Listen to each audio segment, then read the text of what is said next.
whose idea was that Santa Claus was the biggest risk in the Arctic. Big news here every single day. Welcome back to Moose and Loose. My name's David. Today, we've got earth-shattering deficit coming from the first 3 months of the Liberals' government spending. They're blowing through our money, just absolutely outrageous. We've got Liberal candidate resigning after being exposed for very scandalous things. This is coming from Juno News. Very scathing stuff. I pointed out in my previous video. You should check it out. I'll link it up at the end of this video. Thomas Keeper is out. Got Mark Carney saying more stupid things at another press conference. More announcements from Pierre Poilievre. Let's jump into this. First up, we got a new poll here from Main Street. Keep in mind the owner of this, Liberal. 41% Liberal, 39% Conservative. Interesting. As Table Salt mentions here, 5 to 6% away from a coalition with the Bloc. Boy, that would be a weird situation. And we got Sheree Teese posting this saying, for the Conservatives to get a majority, we need to have 12% higher, so 45 to 33, based on where the votes are coming from, how the seats lie out. So this is going to be interesting. Next up, we got breaking news here. Marty up north posting this one. So we've got Liberal candidate Thomas Keeper resigns following Juno News exclusive report. So this is the one I mentioned in the previous video. Thomas Keeper, there's a bunch of people came out and had some not nice things to say about him and how he allegedly treats people around him. I don't want to go into it. Go watch the Juno News video on it. But allegedly, there was a lot of bad stuff. Things happened in the locker room, allegedly. Enough so that he resigned. The news is so big. You can see here they even had to run it on the CBC. Liberals drop Calgary candidate over failure to disclose 2005 state domestic bad times charge. Thomas Keeper, Liberal Party candidate dropped. Calgary Confederation riding. 20-year-old. They're framing this as it was a 20-year-old domestic thing. Listen to Juno News. This doesn't seem like it's something from 20 years ago. The CBC trying their best to downplay this. So going right to the source here, Juno News, it says, our exclusive report detailed firsthand accounts of multiple sources who claim Keeper engaged in a pattern of abusive behavior. One source, Brett, recalled his unsettling conversation with Keeper. He kept on talking about how whenever he wanted to have fun times with his wife, he just forces her to do so. This is appalling stuff. She complains about him forcing himself on her. She's like, it's horrible, the witness recounted. I've told him to his face that's effing R word. Like, this is some pretty scathing stuff. What about Paul Chang, the guy encouraging people for that bounty capture of $183,000? Is he going to step down too? He should. Thought this clip was interesting. JD Vance in Greenland. He's asked about Canada and the whole trade war situation. Listen to this. The tariffs. There's been some retaliation, some signals at least in the media that Canada is going to respond. Some of these others are going to respond to the president's tariffs. What's your message for Americans that are going to see costs increase on auto manufacturing, new cars, that kind of thing? Is it Buy America, or what's the message going forward there? Well, let me say a couple of things. First of all, for the Canadians, and we have many dear friends in Canada, and of course we love the Canadian people, but the Canadian leadership threatening retaliatory tariffs against the United States, as President Trump often says, they just don't have the cards. There is no way that Canada can win a trade war with the United States. What President Trump has said is that he wants to level the playing field. Yeah, Mark Carney came out just the other day saying he's going to break off all partnership with America, breaking almost 100-year partnership. And yeah, their economy's 10 times or more. We can't win a trade war against them, but Carney seems to think so. He announced countermeasures to go against Donald Trump, thinking he's going to win like that. That is a fact. There's no other country in the world. America is the only super, both with military and the economy. And we've got more explosive news here. Mark Nixon posting this one. Debt explosion continues under the Liberals after a $62 billion Liberal deficit last year. They've already racked up $26.2 billion in just 3 months. This government is out of control. At this pace, we're headed over $100 billion in this year alone. You can't blame Orange Mad Bad for this. That's exactly it. So I've got the article here showing this Financial Post. Ottawa Post $26.28 billion in just 3 months. Public debt charges totaled $45.5 billion, up from $39.2 billion. This is out of control. They're destroying our country. And the liberal sheep voters here don't seem to understand what's going on. This is the same problem they have down in America, where they're going to go bankrupt. Canada's headed down the same path. With another 4 years of liberals, this country is going to be toast. We got someone posting a reply here showing this foreign aid, $70.5 billion. There's a lot of the stuff I keep showing in the far off ripoff segments, which I'll get back to here. As news slows down a little bit, if the news slows down a bit, there's just so much in the media right now with the election going on. United Nations, 10 billion. World Health Organization, 2 billion. Ukraine, 20 billion. Global Health and other multilateral funds, 2.5 billion. That's $105 billion. So Mark Carney gave a press conference here. I'm not sure where he is, at some sort of dock. He's asked if Trump's policies will cause a recession in Canada. Just listen to this nonsense. Along with other data and so on. Yeah. When you look at President Trump's policies, if they're all implemented, do you believe they will cause a recession in the U.S.? And how would that impact Canada? Well, the second part of your question is easy, which is a recession in the United States always negatively impacts Canada. It's we have had examples when the U.S. has had a recession and we haven't had a recession. I'm trying to remember who was governor of the Bank of Canada at the time that happened. Oh, it was me. That's awful. That's so bad. Why does he have to say that? This guy's got to pump his own tires. I don't know if he's just trying to come off as like kind of jovial and fun. It's arrogant and icky. But it's relatively unusual. I think that these policies, let's say the following, and I'll go back to what I said earlier. The president is intending to have a quite significant transformation of the American economy. This guy's terrified of Trump. Just listen to him. He's so carefully trying to pick his words to not piss off Trump. Repatriate a bunch of activity, necessarily a number of industries would be restructured, and that will bring some frictions to that economy, could bring some inflation. It could bring, likely to bring a slowing of growth. When you do big restructurings of economy, that's what tends to happen. He wants to say it's going to hurt the economy without pissing off Trump.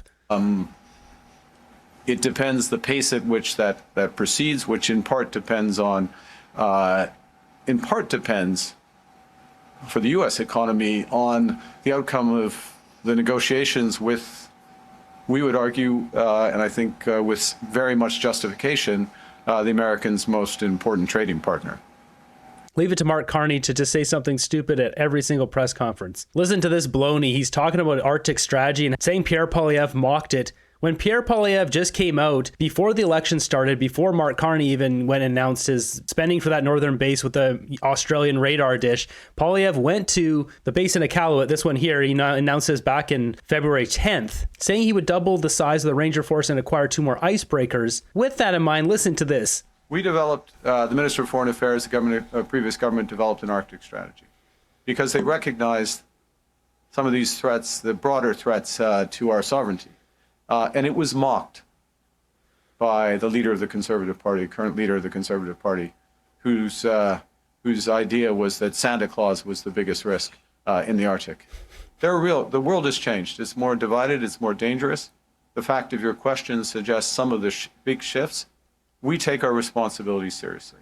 We're investing in security to protect Canadians, to assert our sovereignty as we should. How does he take any of this serious when his company's not even paying taxes? His company, Brookfield, should be the biggest taxpayer in Canada, but they dodge taxes. How are Liberals okay with that? This company should be paying its fair share to pay for roads and hospitals and schools. Why do people accept that? That is unacceptable. What's also unacceptable, remember this back from 2020, Justin Trudeau invited China's People Liberation Army to train troops in Canada, according to top secret documents published by the Canadian conservative news site, which claims they were sending spies, not just soldiers, to train. This is up in the Arctic. This today, with all the announcements of Arctic base and all that, should be thrown out the red flags. Does China have intel now on where our weak spots are in the north? It says here, bombshell 34-page accessed information document was released by the Canadian government to Rebel News and Globe and Mail. This stuff is major red flags. Justin Trudeau should not have invited Communist Chinese Party to come train with our troops. This is absolutely absurd. Everything with Justin Trudeau and Liberals has been absurd. Over in Nanaimo yesterday, Pierre Poilievre announcing his plan on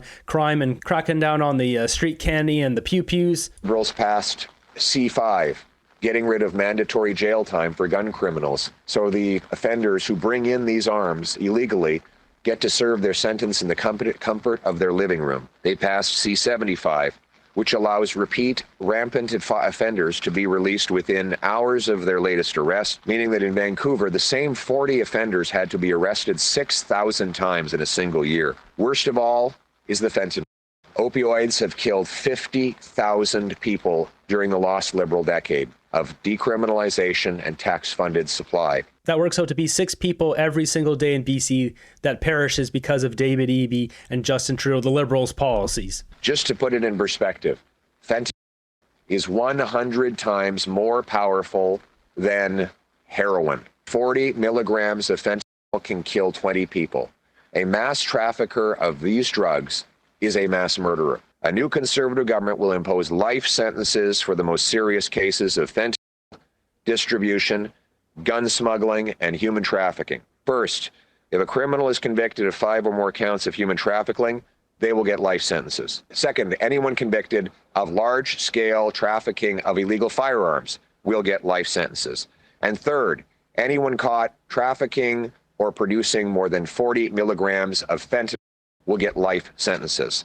Life sentences will be in place to protect Canadians and to end the chaos in our streets. This is refreshing. We're so used to having home invaders just getting away with everything. It's rampant. This was deliberate. It was brought in by Justin Trudeau and the Liberals. They want it this way. They want Canada to be unsafe. Also from Nanaimo here's a clip of Pierre Poilievre and his wife meeting with some of the workers. Thank you.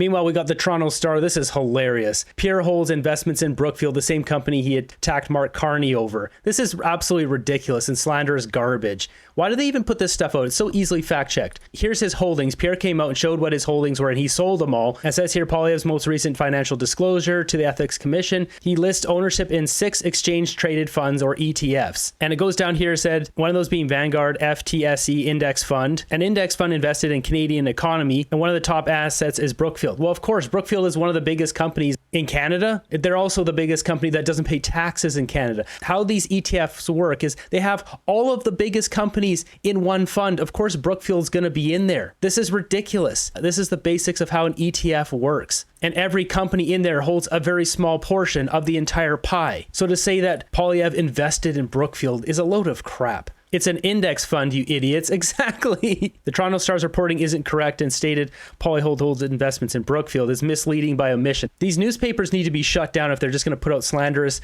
incorrect garbage. I wanted to share this one here. So Mario is getting more exposure for Barbara Ball. She's going up against Mark Carney in Nepean. We got to make this happen. There's a bunch of people they're rallying and they're going over there to campaign, and there's this big campaign pushing in Nepean to get Barbara Ball the win there and deny Mark Carney a seat. There is a record number of volunteers that are headed to Nepean.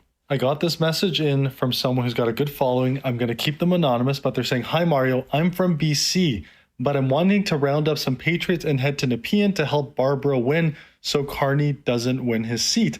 I plan to also volunteer and be a scrutineer and oversee ballot counting, so hopefully no cheating can occur. Can you help raise awareness and join us?"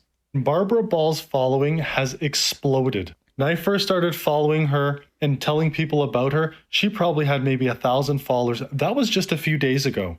The same thing held true on X.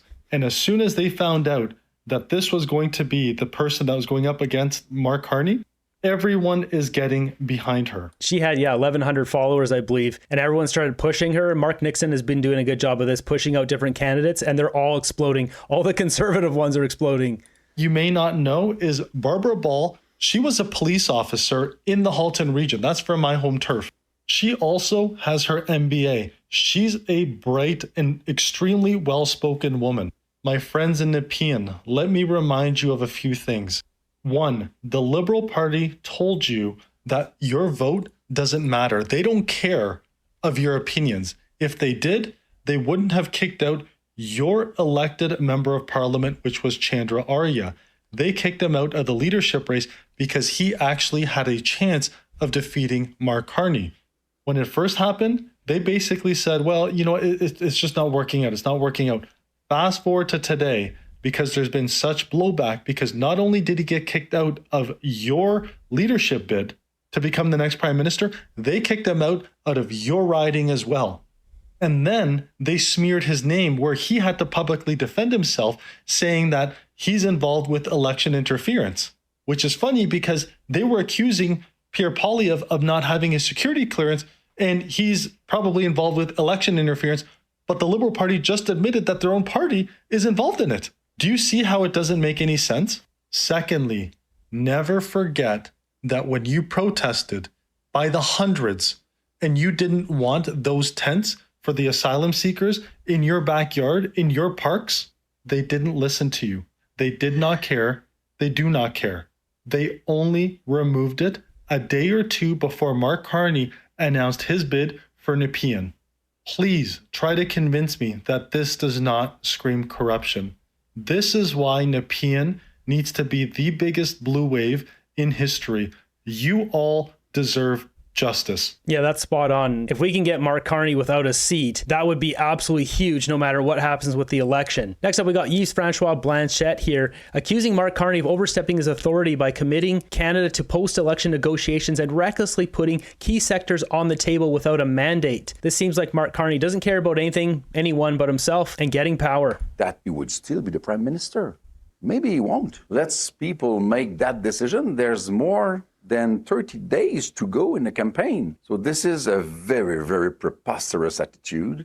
And he also wrote that it was a global negotiation. We've been speaking about supply management this morning, and he said himself that he would protect that, so it shouldn't be on the table. But he just said to Mr. Trump, in order not to have a bad message afterwards, everything was on the table. Everything is. This sounds just like Mark Carney. He says one thing to one person, another to another. He lies to people's faces. He doesn't care. He's a two-faced liar. It's on the desk of the President of the United States, including lumberwood, supply management, culture, strategic minerals, and aeronautics, and everything is on the table. Where did he take the mandate to say such a thing, which might prove very dangerous? Exactly. He's supposed to be caretaker prime minister right now. Instead, he's announcing that he's breaking up Canada-U.S. relations that have been ongoing for the last 98 years. Carney probably told Trump he can have Alberta. I gotta admit, folks, sometimes I love those Quebecers for striking the nail on the head. This is a nail on the head moment here for Blanchet. Every single day, we've got more great ideas from Pierre Poilievre, and where are the ideas from Mark Carney? I was going through them today and kind of listing them out. Mark Carney has stolen 3 or 4 ideas from Pierre Poilievre. He's basically come up with no new ideas. He hasn't really announced anything aside from just ripping off, carbon tax, Arctic base, cutting GST on houses. Yet somehow people are excited about the banker. I thought the banker was going to be this brilliant man who came up with all these brilliant ideas. Where are they? His only idea is net zero, and he wants to milk Canadians dry.